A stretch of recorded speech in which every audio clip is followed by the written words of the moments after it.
Grâce à la paille qui pourrit sur une parcelle, demain, vous allez battre le mildiou. Tout démarre avec de la paille sur le champ. Je vais être méchant aujourd'hui, hein. Sol nu, sol foutu. Sol couvert, sol prospère.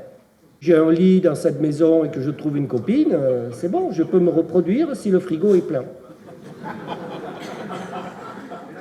Une des questions qui s'est posée aujourd'hui, c'est le couvert a l'air de faire peur aux vignerons, alors que nous, agronomes, on adore ça. Et inversement, le travail du sol qui est répandu partout, qui est la généralité, elle fait peur aux agronomes. Et moi, je fais aussi partie de ces agronomes qui préconisent le non-travail du sol. Le problème du vigneron, c'est la monoculture de sa vigne, voilà, et puis il va cultiver sa vigne. Et donc tout ce qui va faire de la concurrence présupposée, donc une autre plante qui pousse tout simplement, ça lui pose un problème parce qu'il pense que ça va piquer quelque chose à sa vigne. Et c'est en fait ce qui va se passer réellement. Il va y avoir de la concurrence entre les plantes. Et c'est là qu'on se rend compte que cette concurrence, elle est exacerbée parce que justement le sol est en mauvais état. Il n'y a pas d'humus, il n'y a pas de biologie. Donc en fait, la restitution et le partage des ressources n'est pas faite. Et donc finalement, le vigneron, il va avoir une stratégie d'accaparation du peu qu'il y a. Et l'idée qu'on a pour débloquer la situation, elle est relativement simple. Elle est de finalement en mettre plus au sol pour que toutes les plantes puissent avoir un partage équitable des ressources, tout simplement. Et donc, on sait que plus on nourrit cette biologie du sol, plus on lui donne le potentiel de créer de l'humus, plus cet humus va stocker et redistribuer des nutriments, eh bien, moins il y aura de concurrence. Et donc, il y a un passage très violent qui va être à l'œuvre avec les vignerons, mais ce n'est pas les vignerons, c'est tous les agriculteurs, en fait, hein, qui consiste à accepter que les végétaux sont les rois de la planète. C'est eux qui font, c'est la végétation qui fait le climat, c'est les plantes qui climatisent, et que plus il y aura de plantes, mieux ça fonctionnera. On crée de la diversité, et donc pour ça, on n'a pas de meilleure solution que la fertilisation pour aider la vigne à supporter des concurrents qui vont demain l'aider. Au début, ça paraît vraiment à l'opposé, ces deux thématiques, le couvert ou le travail du sol, ou pas de travail du sol, avec des plantes partout. Et donc, globalement, on sait que le chemin va nous amener au bon endroit si on accepte cette difficulté de l'apprentissage.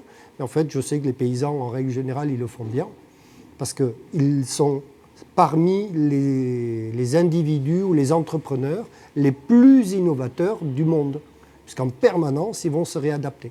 L'idée, c'est de faire pousser des végétaux quand la vigne ne pousse pas. C'est toujours un petit peu à contre-cycle, parce que finalement, la vigne bien gérée, elle pourrait faire le travail de l'été. Donc nous, c'est automne-hiver, début du printemps. La vigne a peu de besoins, ou pas du tout, donc il peut y pousser du végétaux sans risque. Et donc c'est d'abord de trouver toutes les plages de complémentarité, et quitte à encore détruire des végétaux au printemps, pour laisser la vigne finalement un petit peu seule. Mais quand on a fait ça, on a déjà mis énormément de biodiversité et de diversité dans le système. Un gars qui a des vignes dans le Jura avec ses copains, qu'est-ce qu'ils ont fait? Ils ont détruit le couvert végétal qu'ils avaient mis en place. Ils ont remis de la févrole partout et ils ont noyé le plantier dans de la févrole. Conclusion, quand ils ont écrasé la févrole au mois de septembre, la vigne est magnifique dedans. Mais globalement, on se rend compte que plus on va accompagner les plantes avec d'autres plantes, mieux ça se passera pour le plantier. Tout un tas de pratiques pas très compliquées, pas très chères à faire, qui toutes démarrent à l'automne et ça fait passer les transitions très rapidement. Moi, je suis assez optimiste pour la phase qui vient, parce que cette phase de transition, si on ne la résout pas techniquement, de façon simple avec un agriculteur, ça ne se fera pas, parce qu'il faut que les outils restent relativement simples à appréhender avec déjà l'existant de la ferme. Mais moi, agronome, je m'en moque de la biodiversité qui est morte. Mon travail, c'est de la produire réellement. Il me faut deux choses essentielles pour qu'ils puissent exister, ces oiseaux. Il leur faut une maison en bon état, avec de la nourriture à proximité. une maison et de la nourriture et au boulot. Et c'est comme ça que la biodiversité se développe. Que c'est toujours avec un outil qu'on détruit l'environnement. La chimie n'y est quasi pour rien dans ce débat-là. Si nous, paysans, savions faire pousser les plantes qui nous intéressent toutes seules, ça, c'est un vrai boulot à réussir.